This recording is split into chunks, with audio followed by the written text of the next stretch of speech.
Shalom. First and foremost, I want to give all praises to Yahweh, Bashem, Yahweh Shai, Bashem Akakwadash. Double honors to the elders of GMS who were well. Peace and salutations to Lek Akim on the four corners pushing truth with sincerity. Peace be unto you. Shalom. The microchip, the mark of the beast. Let's get into it because it's a new video that just dropped on Vice News. I want to say within the last hour of the time that I'm actually recording this video. And without further ado. All right, buddy. If you take a big deep breath in, breathe out. That's it, my friend. Hold on. Yeah. You're now part robot. Exactly, I'm a cyborg. And just like that, Nico Gronholm is one of about 6,000 Swedes walking around with a microchip in their hands. So primarily, I think it's going to be for passage, doors, locks. I would also like to be able to pay with it. The microchipper is Johan Osselund, a professional body piercer turned biohacker. Do you have a chip in your hand? Yeah, several actually. Where are they? One right here. Where is it? It's right there. I can't feel anything. It's a tiny hard bump. Oh yeah, shit. I mean... I booed my entire workplace with this one. Can you show me? Yeah.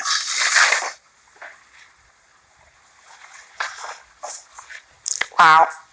It is kind of sweet. It's kind of freaky, actually. In terms of developing your business, does the fact that you live in Sweden, has that helped you? Oh, definitely. We're open. The geopolitical situation historically gives us a kind of initial higher trust in the government. I think a lot of people would be way more apprehensive in a lot of countries. This small socialist democracy leads the world in digitizing both public and private sectors. The government has spent decades working towards egalitarianism in tech access, with subsidies for household computers and a goal of universal broadband. Today, 84% of adult Swedes have a digital ID to access everything from healthcare and transport to banking. And the nation is almost entirely cashless. Only 1.3% of the national economy is in cash. That's the lowest in the world.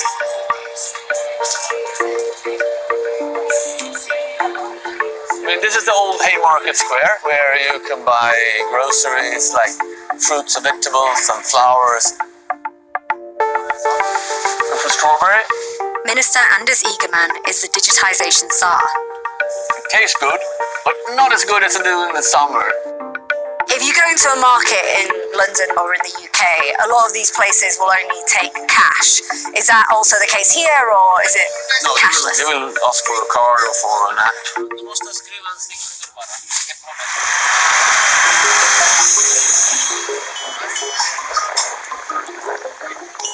Why are Swedish people so open to trying new things? One thing is that we have a good welfare system where people can find themselves socially secure. They can try things, but even if they make mistakes, they still will be able to have their children in school or have public health care. So you don't get poor by failing. Do you have a vision of how things can change further? In the next decade, the AI or the use of prediction in both the public and the private sector is some of the main things that really could help. One of Sweden's wealthiest families, the Wallenbergs, has sped things along by committing 525 million euros to create an AI research program. The future belongs to autonomous systems. It's a vision for the future that's attracting some of the world's most promising scientists and engineers, like Maya Kokic.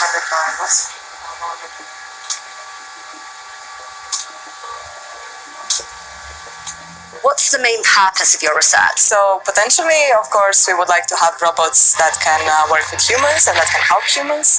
That could be robots that can, for example, prepare a meal or fold laundry or maybe even help elderly. What do you mean? You'd be able to talk to it or program it, or be like, I would like you to chop some onions, or... You would be able to potentially tell them, oh, cook me, I don't know, lasagna. Is this just fantasy? Because we read about this all the time, but is this a reality? I think so. We're definitely going to see robots in Sweden. But not everyone can keep up. From immigrants and refugees to the elderly, studies show nearly 1 million Swedes live in digitalt utanförskap, or digital outsiderness. Är du bra på Mac-dator? Det ger jättemycket hjälp att beställa saker till bio, till teater, till skicka in till Försäkringskassan. Det är allt för mycket datoriserat i Sverige. Man utgår från att man föds med datorkunskap i det här landet. Inga Carlson volunteers at SeniorNet, a non-profit that works with older people who are having trouble navigating the digital present. Det var på-knappen. Är den laddad? Ja, det är väldigt många människor i Sverige som lever utanför det digitala. Det är ju ett demokratiproblem egentligen för oss. Do you think the government is doing enough to help people that perhaps are finding this a little bit difficult? Absolut inte gör de vad de borde göra. De glömmer bort den äldre befolkningen verkligen. Och det tycker jag är katastrofalt.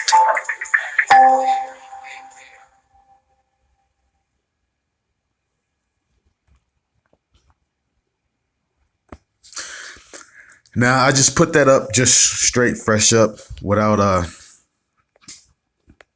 any interjections within the video. But if you see at the beginning of the video, he said most likely it's going to be used to make purchases.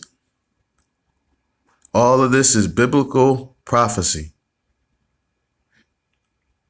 So right now we're seeing it being implemented on a micro scale,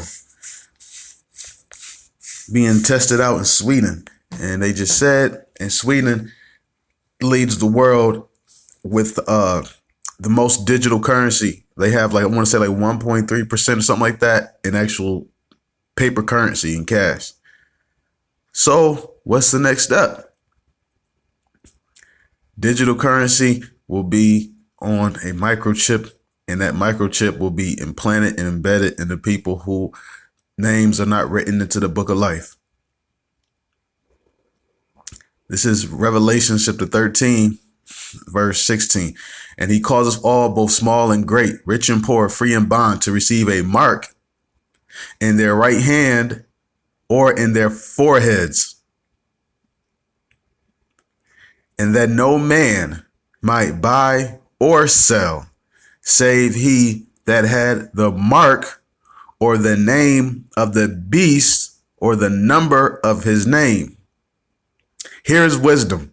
Let him that hath understanding count the number of the beast, for it is the number of a man, and his number is 666. Now, elaborating on this, it says, verse 16, it says, he causeth all. Now, that who is that he? That he is talking about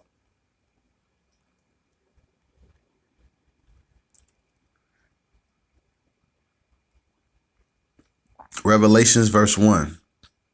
And I stood upon the sand of the sea and saw a beast rise out of the sea, having 7 heads and 10 horns, and upon his horns 10 crowns, and upon his heads the name of blasphemy. Notice they say the word his. So even though it is a beast, it's referred to a man as his.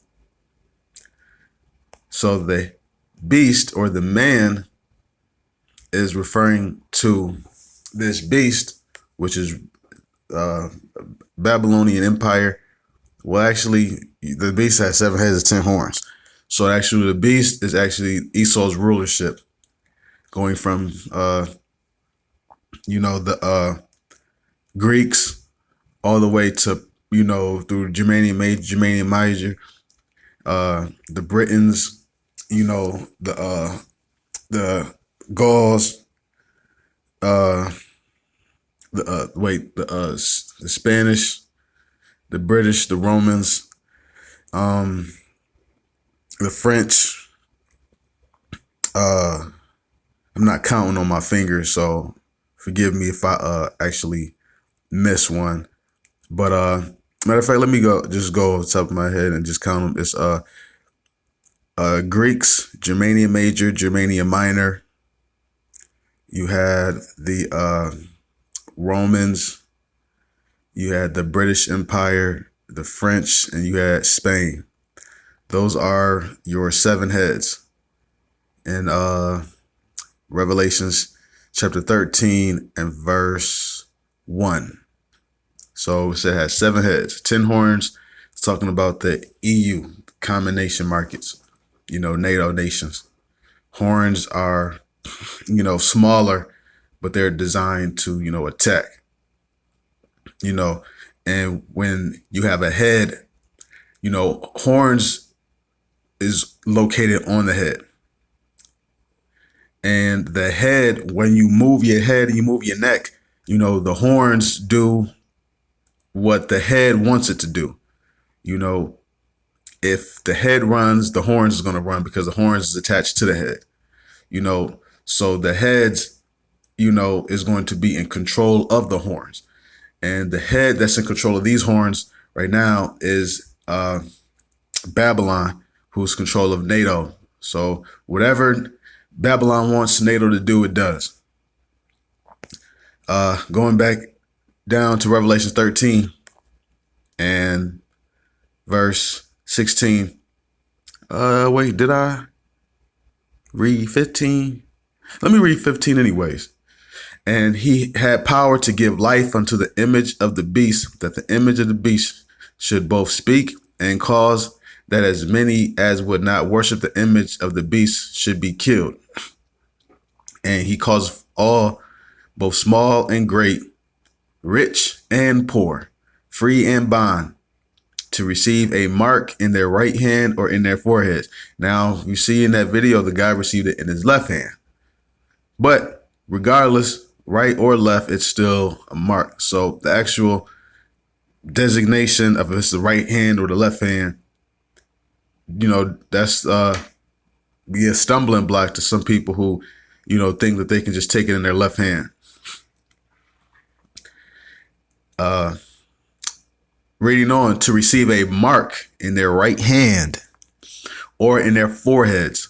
That mark, I'm not about to get into it, but if you get into the Greek letter, that mark means imprint, to stick inside. Verse 17, that no man might buy or sell save he that had the mark. So there are conditions to buying and selling that's going to come into fruition. And those conditions of buying and selling will be, you have to have this mark in your right hand or in your forehead. So, because verse 17 is the conditions. Verse 17, and that no man might buy or sell save he that had the mark or the name of the beast or the number of his name. So your inability to be able to buy or sell is what's going to compel people to receive this mark, because those are the conditions. Read it again. It says that no man might buy or sell, save, the word save means except, he had the mark or the name of the beast or the number of his name. Verse 18, here's wisdom. Let him that hath understanding count the number of the beast, for it is the number of a man, and his number is 666. And if you look the last word of this chapter 6, if you look it up, is stigma or stigmata, which means to imprint. So there's going to have to come a time where, in order to buy and sell, the conditions to buy and sell, you're going to have to receive the mark of the beast. So now there's people who break these down all types of wacky ways. Now, the mark of the beast is not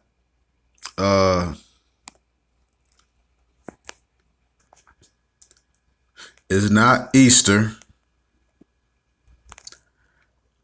The mark of the beast is not ISUPK says having the spirit of the white man. But the mark of the beast All right, buddy. is If you take a big deep breath in, breathe out. That's it, my friend. your microchip. That's your mark of the beast. That's what allow you to buy and sell. You'll have a new digital currency, a one world currency.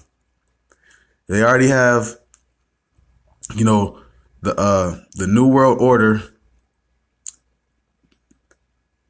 So they want a one world currency, so which they'll be able to make trades with. And that one world currency is going to be your actual labor, which is actually going to be, what's the word? Represented by the digital currencies that they put on your microchip that's actually going to be physically imprinted into you. So you do physical labor, you're not going to get cash anymore, gold, silver. You're going to get your labor. You're going to get, numbers, digital currency, and it's going to show up on your microchip. Don't care if you rich, poor, small, great, free or bond. Everybody's going to get it. That's the hour of temptation. The Most High said through his son Yahushua, he'll keep you through the hour of temptation if you keep his, keep the faith, you keep the word. So we're going to be fighting and striving. On that note, I want to give all praises to Yahweh Bashem Yahushua, Bashem Makakwadash, double honors to the elders of GMS rule well. Peace and salutations, Shalom.